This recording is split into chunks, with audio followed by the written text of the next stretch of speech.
Welcome, everybody. We will get started, and I'll just welcome everybody to our third and final session of this three-part series focusing on intensifying reading instruction through a tiered model. We're so thrilled that you're joining us today. And we'll start by acknowledging that ONLIT's work takes place on traditional Indigenous territories. We acknowledge that there are 46 treaties and other agreements that cover the territory now called Ontario. We are thankful to be able to work on this land, and we are thankful to First Nations, Métis, and Inuit people for their care for and teachings about the earth. This acknowledgement reminds us of our responsibilities to our relationships and to the ancestral lands on which we learn, work, and live. My name is Una Malcolm. I'm joined by Ines, who is a special education consultant in the Waterloo region. And we're just thrilled that you're joining us today as we sort of wrap up and finish off this series on intensifying instruction. In terms of a roadmap for us today, we'll start just with a little bit of review to sort of contextualize our conversation, but we're really going to be digging into progress monitoring today. We've focused on ways we can intensify instruction in past talks. And now our focus really shifts to understanding the effectiveness of instruction for students and for our systems. So we'll do a little context on progress monitoring. I'll turn it over to Ines to unpack what that looks like in practice, and she'll zoom in on a specific instructional group. We'll wrap up, and we hope to have lots of time for your questions. You've had wonderful questions so far, so we hope to have lots of time for that as well. I will start the same way we've started our other talks by really highlighting that our education system in Ontario really is connected with this context of tiered instruction, and recognizing that this approach to instruction is preventative in nature, it's proactive in nature, really focused on giving students what they need to be successful and to prevent reading difficulties from occurring. When we think about what that looks like across the tiers, moving up from least intense to most intense, we know that the interventions at the tier 2 and tier 3 level, we can really distinguish between them based on their intensity, how long and how often the intervention is delivered, and sort of how intense that instruction is for students. And that really has been our focus across this series. So you'll know if you've joined us for our first two talks that we've been using this framework as sort of our guiding document across our work together. This is the Taxonomy of Intervention Intensity developed by the National Center on Intensive Intervention. And it gives us a series of buttons we can press or levers we can use to support this idea of intensifying instruction for students who need more, who are not meeting expectations with just core classroom instruction. So you'll remember that we unpacked strength in a previous talk. This is really focused on, are we using evidence-based intervention materials that have demonstrated effectiveness for students through research? We've looked at dosage, this ability to intensify and to give students more opportunities for instruction, more opportunities to respond, more practice and repetition to build and consolidate those skills. You'll remember for dosage, we unpacked we can increase dosage by decreasing our group size, which is tricky, by increasing the amount of intervention kids can get, which also is tricky. But a really actionable way to increase dosage is through making our instruction even more explicit and increasing students' opportunities to respond. That was a key focus of our time last time. And we also unpacked alignment. How are we ensuring that this intensified support is really closely connected to student need? So we've really unpacked some of these, not all, but some of these key ways to intensify instruction. But ultimately, throughout this process, we need to have an indicator of whether this instruction, this intensified support for students is working. We need to know if it's working for the student. We need to know if it's working for the system level too. So this is an element where our focus really shifts tonight into unpacking why we might want to consider progress monitoring through to intensified instruction and what that can look like. And we can think about progress monitoring as similar to navigation or a GPS as a way of understanding a couple of key questions. Are we on track to get where we need to go? Are we going in the right direction? Are we going where we need to get? This is of critical importance when we think about reading intervention. We think about our students who are receiving additional supports. There are clear goals for these students where we want them to meet to develop those foundational skills that we know they have a right to have access to. Learning to read is a basic and essential human right. We know what that goal is.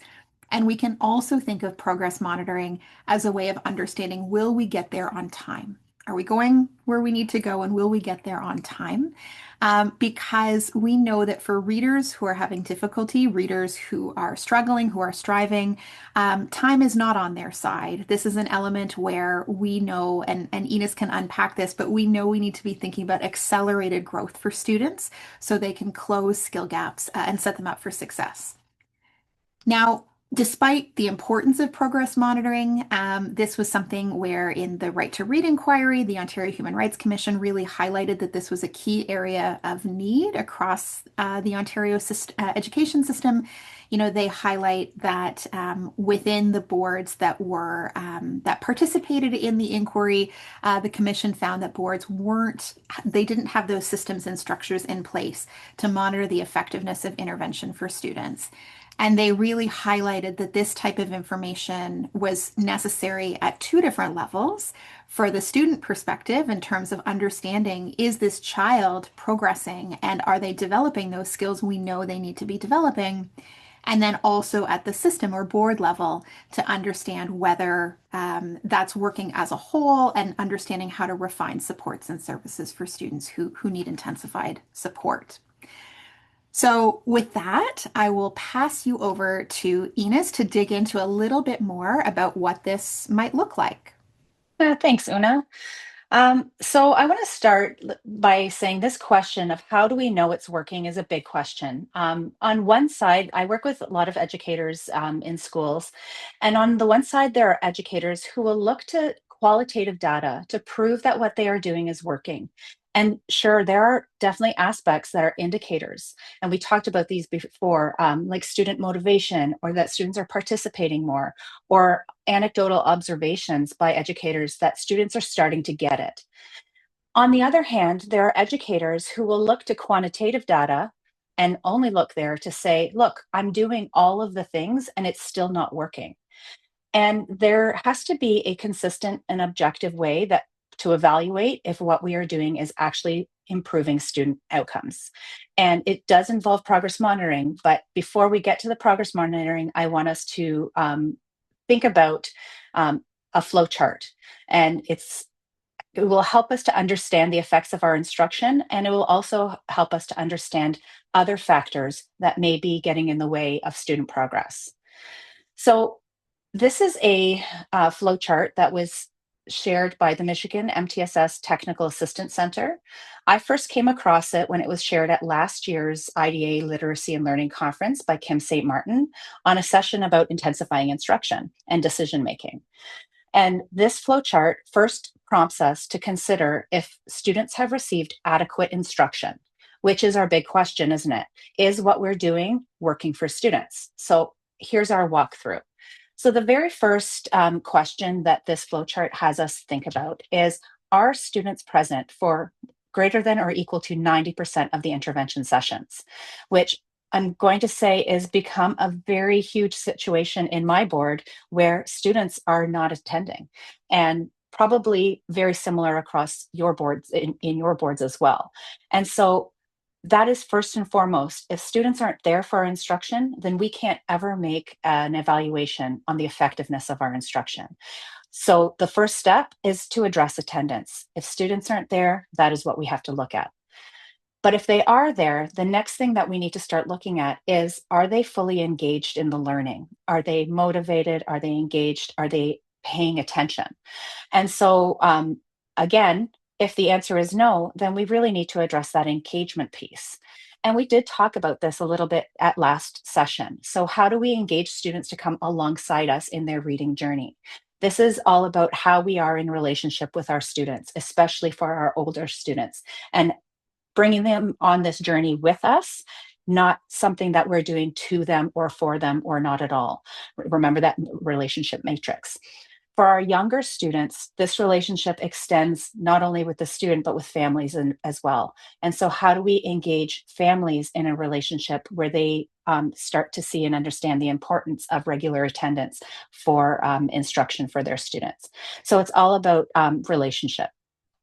So then, if we can say confidently, yes, attendance engagement are not an issue, then we need to start looking at another direction. So we have to look at where at least 80% of the intervention sessions completed as planned during the last 3 to 5 weeks. And so for many of us, again, in my board, if you are a special education resource teacher working in a school, you're one of the busiest humans in the school, and you are probably attached by the hip to a walkie-talkie. And so how often is that walkie-talkie going off during your interventions, your planned interventions with students? And how often is that disrupted because you have to attend to other more urgent needs? If this is happening on a consistent basis and you're not able to get to the intervention, then this is a systemic issue that we need to bring in other stakeholders and collaboratively problem solve this at the school level. If you can say, yes, 80% of the interventions have been completed as planned, then the next thing that we need to look at is the intervention fidelity. And this is something that is very important to me in my role. I am involved heavily with our intervention, tier three reading interventions. And we are lucky enough to have an amazing, amazing staff of intervention um, specialists who go and they train the intervention programs, but then they also follow up with site-based visits and mentoring. So they will go and mentor and they will model instruction for educators who have come to the PD. But there's only 3 of them in a huge system. And fidelity is something that we talk about. But as you know, teaching is a very isolated profession. And there are no fidelity police. And so as educators, we need to look internally to ourselves and be honest about how things are going and how well we are maintaining the fidelity of these tier 3 programs. And there's no shame, there's no blame, there's no embarrassment. We're learning something new. When we engage in new learning, there's always going to be bumps and hiccups, but it's up to us to recognize this in our practice and take steps to address it. Sometimes that might mean watching a colleague. It might mean reaching out to your central staff to get a little more coaching. Whatever it is, make a plan to improve the fidelity. Self-reflect and make a plan. But then if you can say, yes, I feel confident in my instruction, then the next step is, are we progress monitoring? Are we looking at some global outcome measures and some in-program mastery assessments to see how students are faring? Are they getting what we're teaching and are they making improvements? If we're not doing that yet, then the next step is making a plan to collect that progress monitoring data and looking at that.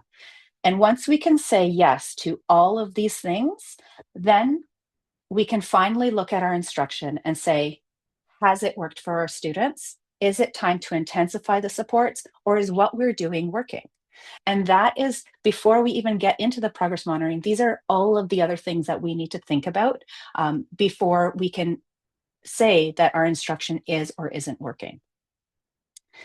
So now that we've taken a look at that, let's get a little bit more into progress monitoring.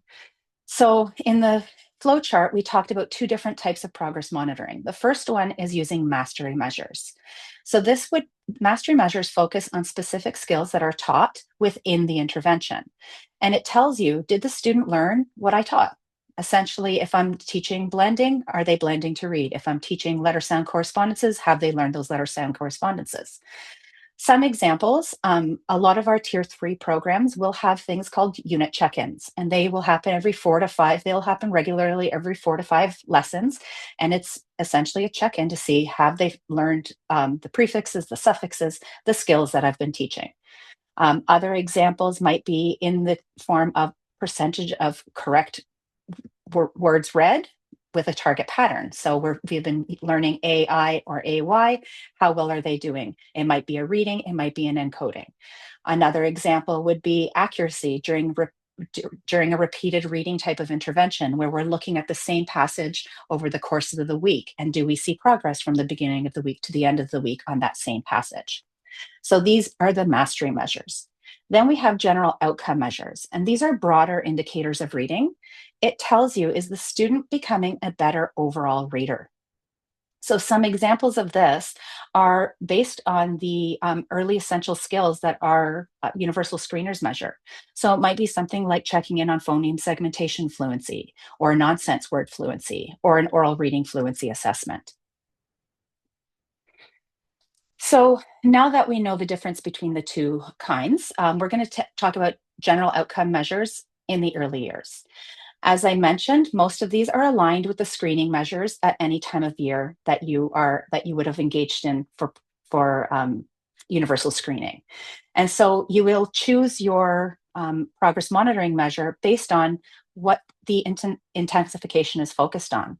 So if you are focusing in on phonemic awareness and want to see improvement in phonemic awareness, you're going to be teaching some phonemic awareness, and then you'll monitor with something like phoneme segmentation fluency or a phoneme sounds assessment. We know, though, however, that we would never teach phonemic awareness in isolation, so we might be moving in and layering on some letter sound correspondences. So if we are teaching letter sound correspondences, we would monitor with something like a nonsense word fluency assessment or a letter sounds assessment. If we are focusing in on word reading, the blending and recoding, then maybe we use a nonsense word fluency assessment again and focus in on the whole words read aspect. Finally, if our intensification is focused on oral reading fluency at the text level, then we would monitor with an oral reading fluency measure. So progress monitoring in practice, it really requires a few things to get started. To get started, you need to know the student's current level of performance. Where are they? What did their data show where they are on that skill? Then you need to set a goal that is meaningful, ambitious, and attainable for the student. For most students in the early years, this level is going to be at or slightly above the end of grade level targets for the skill that you're actively working on. Then you draw an aim line between those 2 points. You assess weekly or bi-weekly with progress monitoring forms, and the goal is always to be at or above that aim line once it's drawn. So let's take a look at what that might look like. So I'm going to orient you to this progress monitoring graph. This is one from Acadience Learning Online. And so this is generated for you as you input data. You can see in the top right corner, this is a grade 1 measure for this year. In the other corner, we see which assessment we're looking at. So this is a nonsense word fluency, correct letter sounds graph. You can see where the student started. And then you can also see the goal that has been set by Acadience, and it is set to be above the end of year benchmark. Finally, an aim line is drawn between connecting those 2 points. And this is now our aim line and our slope that we are looking to achieve. Then you start teaching. You start intervening 3 times a week, 20 minutes a day. And every week or two, you're going to progress monitor and see how the student is doing. And so our goal is to see many progress monitoring points along this aim line that are reaching the aim line or above that aim line. In that way, we can be confident that the student will be eventually meeting that end of year target. So on our next slide is the same kind of slope, and this is actually progress monitoring data for a student, and this is again grade 1. This is the same measure, nonsense word fluency, but this time it's the whole words read. So this is that same data for the same student, or different data for the same student. And again, you can see where the student started. You can see what the goal is. You can see the slope and the aim line, and then you can see the various data points. And again, this student is making great progress, and I can be confident that what I'm doing for this student is working and that they will reach their target.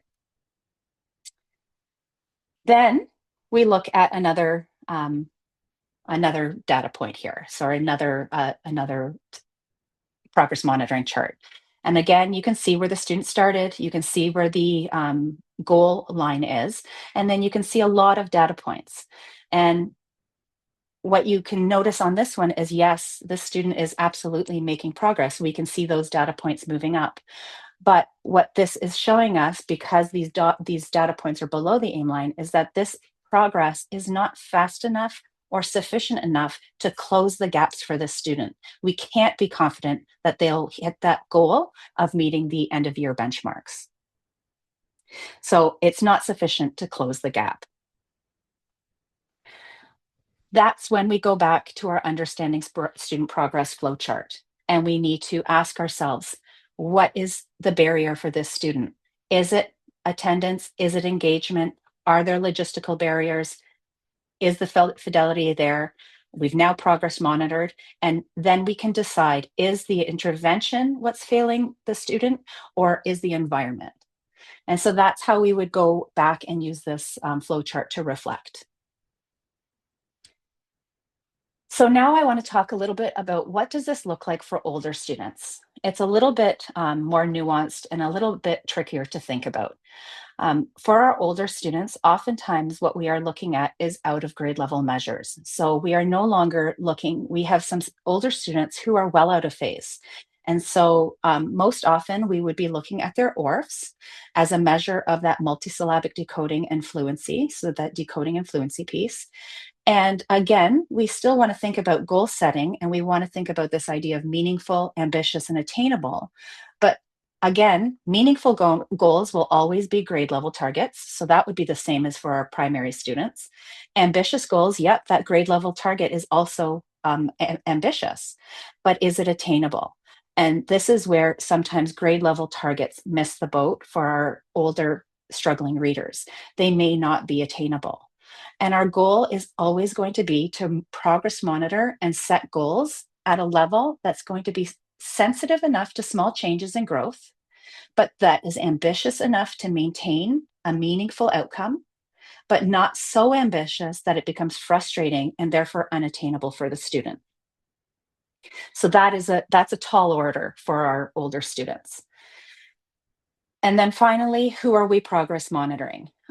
So in an ideal world, we would progress monitor any student that we are concerned about, any student who is not meeting the benchmark for any time of year goal.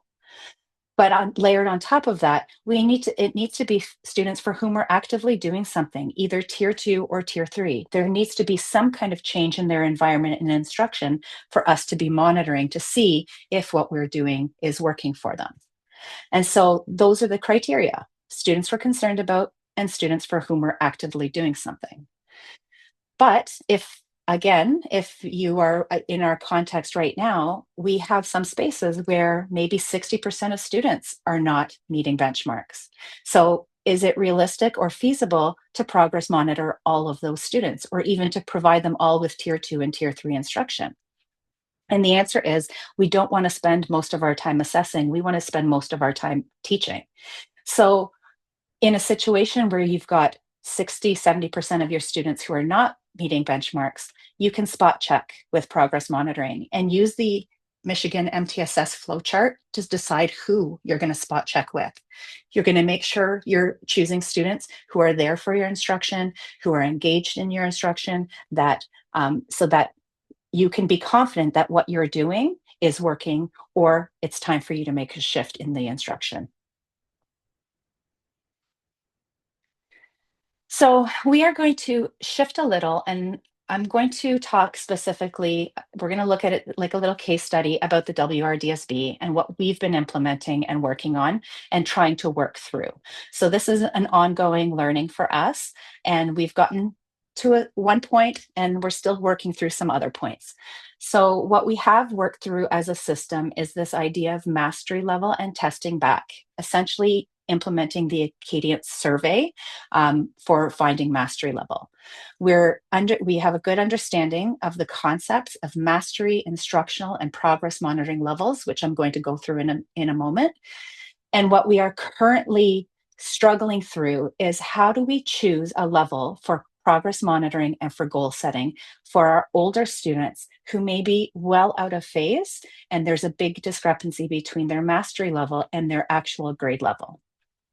So let's get started. First, we're going to talk about what mastery level is.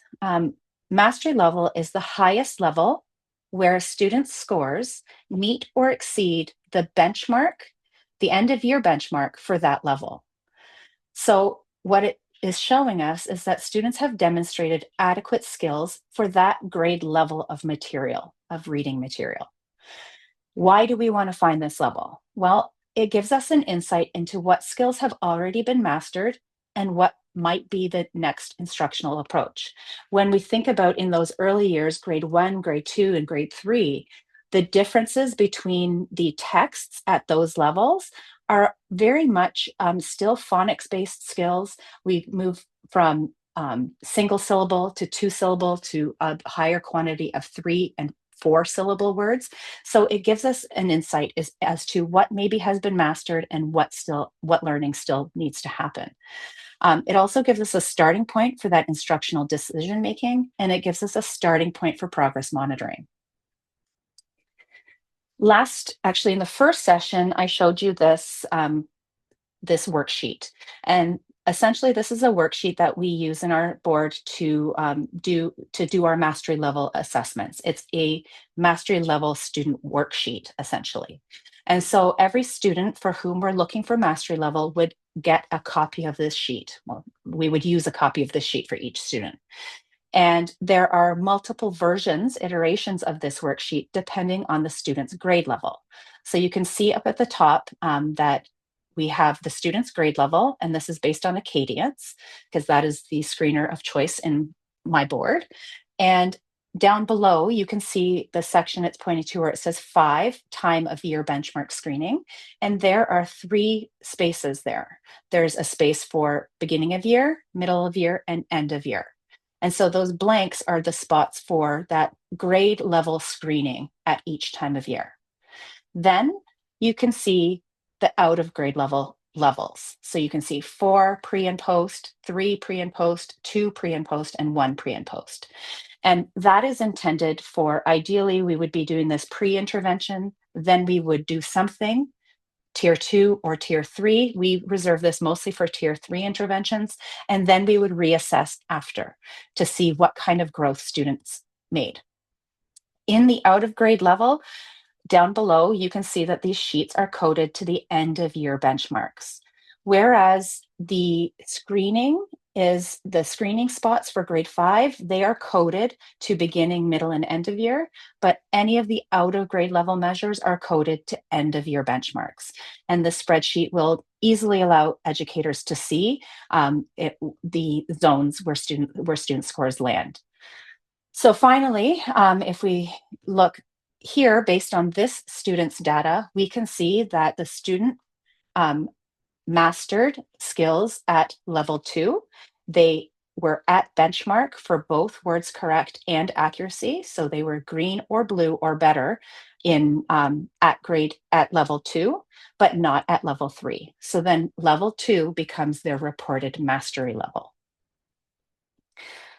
So that is mastery level in a nutshell.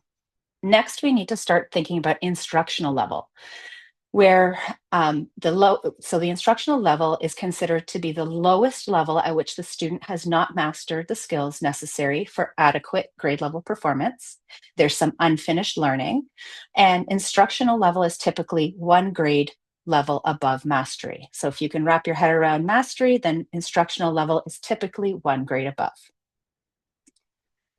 Next, we have to think about the progress monitoring level. So the progress monitoring level is the optimal level for monitoring student progress. It needs to simultaneously illustrate the student's current level of skills, how they're doing at that level. We need to be able to find an instructional goal that the student needs to attain. And remember, that goal needs to be ambitious, attainable, and meaningful. And we need to be able to chart progress towards that goal. So the material must be at a level in which changes in student skills will be apparent. If the measurement material is too difficult, progress will not be apparent immediately, and those small little changes in growth won't be seen. And the student and the teacher or interventionist may become discouraged. The progress monitoring level may be the same as the instructional level. However, when we're progress monitoring in out of grade materials, we always want to aim to use the highest level of material in which change can be shown in skills, because we need to accelerate students' progress. The further they are out of phase, the closer to grade level we need to try to get them. So if we look at our back to our student worksheet, we can see that the mastery level was level 2. So that means our instructional level would be level 3. There we go. And then, but then we have level 3, level 4, and level 5, all of which offer a progress monitoring choice. So we could choose to progress monitor at any of these levels. Um, and so that is what we are working through, is how do we choose a progress monitoring level that is going to be ambitious, attainable, still be sensitive enough to growth. So if we go to the next slide, we can see this is our dilemma. What is ambitious, what is attainable, and what is meaningful? We know that the further students are, so this is a picture of another student. This is, you can see it's a grade 7 student, and the mastery level is level 1. And you can see there are a whole bunch of scores in between, and the instructional level is that level 2. But look how close that student is. Their scores are yellow. There are a few items, there are a few words away from hitting that green target, a small percentage away from hitting that accuracy. So if we teach and progress monitor there, is that ambitious enough? Probably not. But then when we think about the highest level of instruction, is that going to be too frustrating, knowing that the student's highest level of proficiency where they meet end of year targets is that level 1? So is the highest level going to be too frustrating? And the way my brain works, I always want it to be a very linear if then that. But what we've discovered, or the situation that we've come across, is that it's not as linear and easy to figure it out. And we really need to look at individual students and their considerations. So first and foremost, some guidelines that we have landed on is, although the instruction level is a good starting point, students who are further away from grade level need accelerated instruction. So sticking at that instructional level for instruction and progress monitoring just isn't going to show enough. It's not going to accelerate them the way we want to. So what we do want to do is stay as close to grade level as possible for the materials that we're using for decoding and fluency instruction, but we want to mitigate frustration. So we really have to consider each individual student and what is going to constitute frustration. We know from a research point of view that any accuracy scores below 90% are considered a frustration level. So at minimum, students need to have a 90% accuracy at whatever level that we're going to start progress monitoring. And the second thing that we want to consider is that motivation. So as much as frustration plays a point and is individual to students, so is motivation. Students who are highly motivated we might be able to push them closer to grade level, and students with lower motivation might experience higher frustration levels, and we might want to build on success as opposed to that frustration level. So again, like we talked about last time, data cannot be looked at in a vacuum and separate from the human beings that we work with. So we have to consider individual students when considering individual progress monitoring and goal setting. And we always say, look at all of the levels in between grade level and mastery and for guidance, because we may be able to see some patterns, we may be able to see some consistencies and when there are drastic changes, and that might also be an indicator for us at what that progress monitoring level might look like. So then once we have that progress monitoring level, then it's time for goal setting. I know that was a lot to think about, and we haven't even gotten to the goal setting.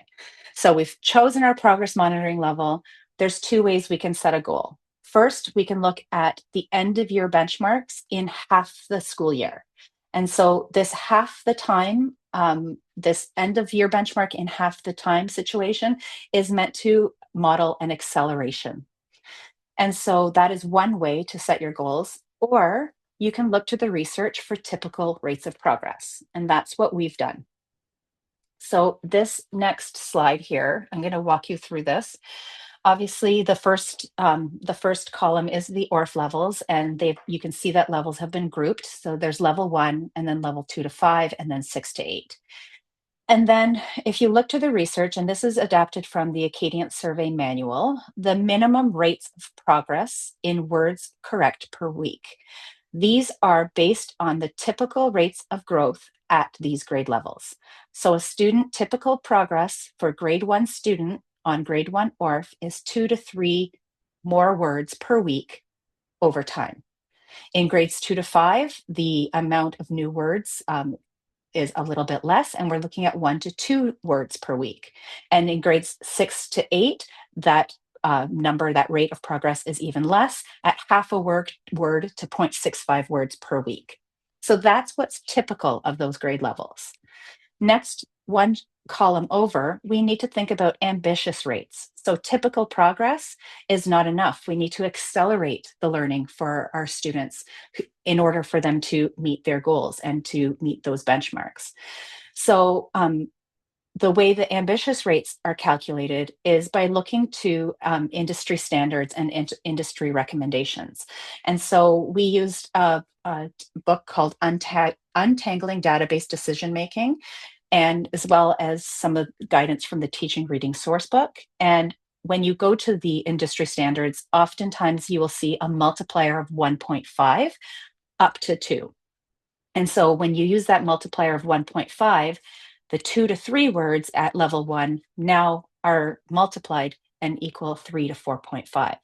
So that would be for any student who is working at progress monitoring at a level 1 ORF. We would expect to see 3 to 4.5 words per week of increase.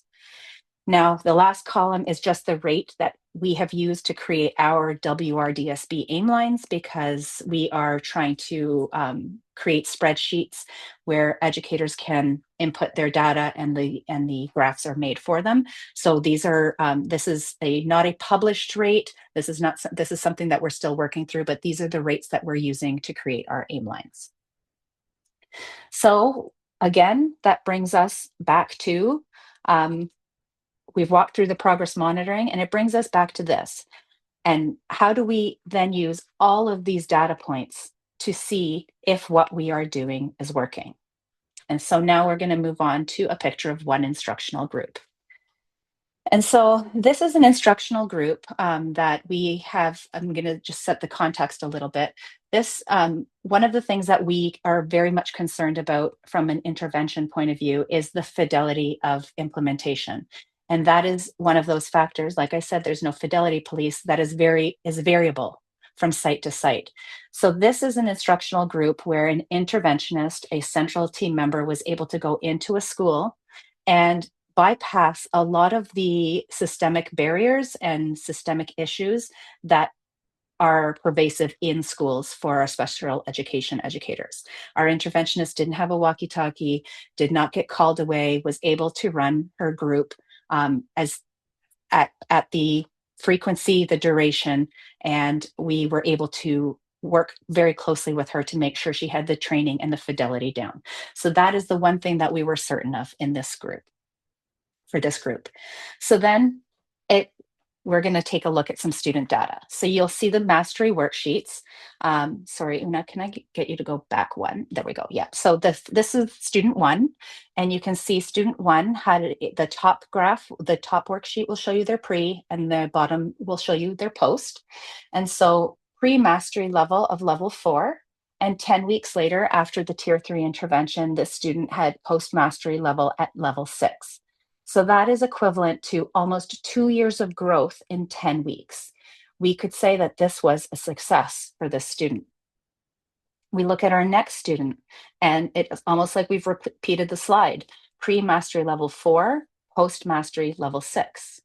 Student 3, one more slide. We've got, again, looks almost repeated, but here we have pre-mastery of level 4 and post-mastery of level 7. So 3 grade level 3 years of grade level material in 10 weeks. Then we go to the next student, student 4. And look, what do we see here? So for this student, we see they had a pre-mastery level of level 4, post-mastery level, level 4. And so this is when we need to start looking at all of the other things. And when we looked at all the other things, we can transition one. We've looked at the attendance tracker. And what you see highlighted on this slide is the attendance for this student. And so basically, if we go one slide ahead, what we have done is we've considered what is impacting student progress. Was this student present for 90% of the intervention sessions? No. This is where we stop in our flow chart, because until we can address that attendance and engagement, then we cannot go through the rest of this flow chart to see if the intervention itself is effective for that student. We go back to the next student and we take a look. Here's this student, pre-mastery level 5, post-mastery level 5. Let's take a look at their attendance. It was pretty good. This student came to the sessions, was motivated to learn. And so we go back to our flow chart and we go through each item. We knew that attendance and engagement were there. We knew that the logistical barriers were not an issue. We had a fairly high degree of fidelity. We were progress monitoring. And at the end of the day, we were able to say, yes, it's time to intensify the supports for this student. So what we've done is we've come full circle back to the beginning of this series, and which I'm going to actually pass back over to Una to summarize. What does intensification actually look like? Thank you so much, Ines. I will just pull it back and I will say I know there are some questions in the chat. We will some of them are big questions that I didn't want to just quickly type an answer to. So we will have lots of time for questions, which will be fantastic. But just to sort of pull that piece together, Ines highlighted that idea of a cyclical process, right? That idea of intensifying students for whom they need additional supports. There are buttons we can press, levers we can use to intensify instruction for students, all with this idea of then using progress monitoring within its context and within its place to understand, is this effective for students or do they need more? Recognizing that this taxonomy gives additional opportunities, right? And Ines gave such a wonderful case study that highlighted, different pathways for students where that type of problem solving would go in different directions depending on what might have been there to limit or to impact students' ability to develop and build those foundational skills. So framing out this idea of that intensification taxonomy being a really helpful heuristic to understand how can we make this more intense for students.